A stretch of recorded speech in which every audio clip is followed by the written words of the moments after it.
La leçon du roi bouddhiste. La connaissance, qui conduit nécessairement à la tolérance, ou alors elle n'est que fausse connaissance, passe souvent par l'épreuve, comme le raconte une histoire indienne. Dans une ville où régnait un roi bouddhiste nommé Kaligadatta, vivait un marchand bouddhiste. Ce marchand avait un fils qui restait ardemment fidèle à la religion ancienne et qui reprochait violemment à son père une conversion qu'il jugeait ignoble. La vraie foi, disait le fils, est la foi brahmanique. La seule vraie religion est celle des Védas. Les moines bouddhistes sont de la plus basse origine, ils ont abandonné les purifications rituelles, ils mangent à n'importe quelle heure, et ils se rasent toute la tête au lieu de garder la touffe sacrée.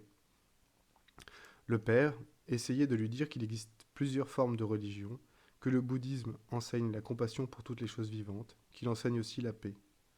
Comment cette pratique pourrait-elle conduire au mal? Mais le fils refusait toute tolérance et ne cessait de blâmer hautement son père.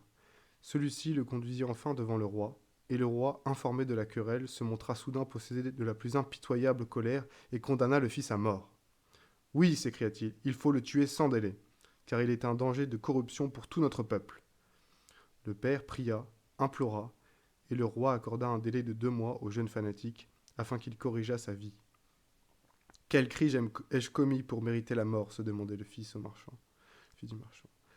Je n'ai fait que défendre la vérité de la religion. Pourquoi la mort? Il perdit toute espèce d'appétit, il perdit le sommeil et le goût du plaisir. À la fin des 2 mois, le père ramena son fils, émacié, décharné, devant le roi qui lui demanda: Pourquoi cette étonnante maigreur? T'ai-je défendu de manger? Manger, dit le jeune homme. Mais comment aurais-je pu manger? Depuis que tu m'as condamné à mort, c'est à la mort et à la mort seule que j'ai pensé. Elle a chassé de moi toute autre pensée, tout autre objet. Toutes les créatures ont peur de la mort, lui dit le roi. C'est pourquoi je te le demande. Existe-t-il une religion supérieure à celle qui veut délivrer l'homme de cette crainte de la mort? Le jeune homme ne savait que répondre. Il était très affaibli. Il tremblait. Voici comment va venir ta mort, dit le roi. Prends ce bol, rempli d'huile à ras-bord. En tenant ce bol entre tes mains, tu vas faire le tour de la ville. Mon bourreau te suivra pas à pas. Et si tu laisses tomber une seule goutte d'huile, il te tranchera la tête aussitôt. Le jeune homme partit lentement, les yeux fixés sur le bol d'huile qu'il tenait à 2 mains.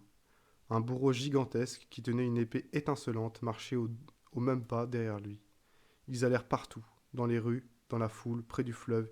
Ils marchèrent autour des temples, ils traversèrent la place du marché. L'immense bourreau marchait silencieusement derrière le fils du marchand.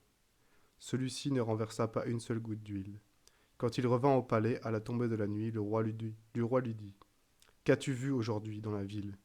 Je n'ai rien vu, dit le jeune homme, et je n'ai rien entendu. Tu n'as rien vu et tu n'as rien entendu, lui dit le roi, parce que tu ne regardais que le bol d'huile que tu tenais entre les mains. Tu as peut-être découvert aujourd'hui par la force de ta concentration la vraie religion, car tu as même oublié la présence de la mort, qui marchait derrière toi, sans cesse.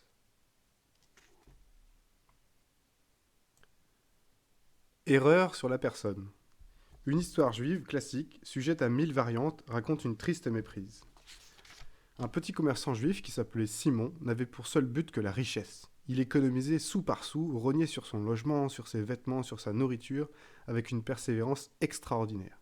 Tout lui semblait trop beau, trop cher, même l'indispensable lui semblait superflu. Il menait une vie misérable. Après une trentaine d'années à ce régime, ceci se passe à la fin du siècle dernier, Simon, comme il l'avait prévu, se retrouva riche. En un instant, il changea d'existence. Il cessa de travailler, il se rendit chez le coiffeur et chez la manucure, il s'acheta des vêtements de très grand luxe chez les meilleurs tailleurs parisiens, et il descendit sur la côte d'Azur. Le premier jour, à Nice, alors qu'il sortait d'un très grand hôtel avec des chaussures impeccables, un pantalon serré, un veston neuf dans le meilleur tweed écossais, avec une cravate, une canne, un chapeau, et qu'il s'engagea sur la promenade des Anglais, il fut très violemment heurté par une voiture à chevaux. Le choc était meurtrier. Simon gisait sur la chaussée, respirant à peine, désarticulé. Des badauds compatissants s'assemblaient autour de cet agonisant.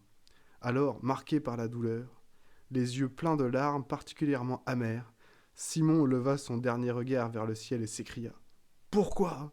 Pourquoi m'as-tu frappé à mort aujourd'hui? Alors, au grand étonnement des badauds, on vit les nuées s'entr'ouvrir et on entendit la voix de Dieu qui répondait: Pour te parler franchement, Simon, je t'avais pas reconnu.